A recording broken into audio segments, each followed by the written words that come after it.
Amreli letter કાંડનો મુદ્દો છેલ્લા કેટલાક સમયથી ચર્ચામાં છે. અમરેલી લેટર કાંડમાં એક પછી એક નવા વળાંક આવી જ રહ્યા છે. આ લેટર કાંડમાં ધારાસભ્ય કૌશિક વેકરિયા સામે ઘણા આરોપ લગાવાયા છે.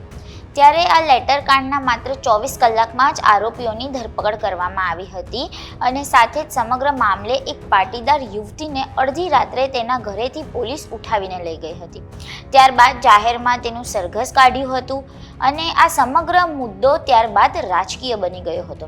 ત્યારે હવે આ મામલે અમરેલીના સાંસદ ભરત સુતરિયાએ કૌશિક વેકરિયાના વખાણ કર્યા છે અને આ લેટર કાંડમાં કૌશિક વેકરિયાનો પક્ષ લીધો છે. આજ મુદ્દે વિસ્તારે વાત કરીએ આ વિડીયોમાં. નમસ્કાર, વાઇબ્સ ઓફ ઇન્ડિયા સાથે હું સુરભી. અમરેલીના એક જાહેર કાર્યક્રમમાં સાંસદ ભરત સુતરિયાએ કૌશિક વેકરિયાના ખૂબ જ વખાણ કર્યા હતા અને સાથે જ જાહેરમાં લોકોને ચેતવણી આપી હતી કે કૌશિકભાઈએ મને કહ્યું હતું કે ભરતભાઈ, તમે હવે માવા છોડી દો. જો તમે તે નહીં છોડો તો હું તમારો નંબર મારા ફોનમાંથી ડિલીટ કરી નાખીશ. આવા યુવા ધારાસભ્ય અને સારા વ્યક્તિત્વ પર તમે આરોપ લગાવો છો. જે લોકોએ તેમના વિરુદ્ધ આક્ષેપો કર્યા છે તે ખોટું કર્યું છે અને તે આજે જેલમાં બંધ છે. સાંભળો ભરત સુતરિયાએ શું કહ્યું. એક પત્ર વાયરલ કરી અને કૌશિકભાઈ ઉપર આક્ષેપ લગાડ્યો હતો. લોકોને એમ થાય કે કૌશિકભાઈ, હું તમને એક દાખલો આપું, હું ન ભૂલતો હતો. આજથી 10 દિવસ પહેલાં કૌશિકભાઈનો ફોન આવ્યો, વસંતભાઈ મારી ઉપર. એણે મને મહિના પહેલાં કીધું હતું, ભરતભાઈ તમે માવા ખાવશી બંધ કરી દેજો.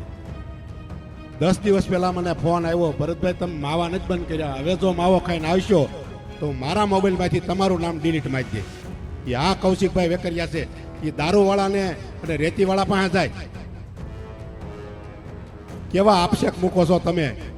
અમે 2 દિવસથી આની વાહે પીડ્યા છીએ અને દૂધનું દૂધ અને પાણીનું પાણી કરી નાખ્યું અને જે હતા એ જેલ હવાલે અટાણે થઈ ગયા અને આજનો દિવસે એની રિમાન્ડ પણ મળી ગઈ છે. એટલે આવા લોકોથી સેજતા રહેજો. આમાં શું છે,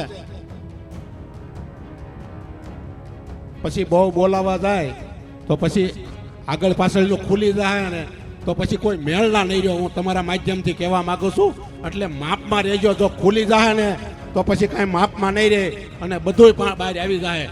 એટલે સારા નેતા હોય, યુવાન નેતા છે, આપણા અમરેલી માટે ઘરેણું છે, એવા નેતાથી તમે દૂર રહેજો આક્ષેપ કરવા માટે. આ મુદ્દે તમારું શું કહેવું છે અમને કોમેન્ટ કરીને જણાવજો. દેશ, દુનિયા અને ગુજરાતના તમામ સમાચારો માટે જોડાયેલા રહો વાઇબ્સ ઓફ ઇન્ડિયા સાથે.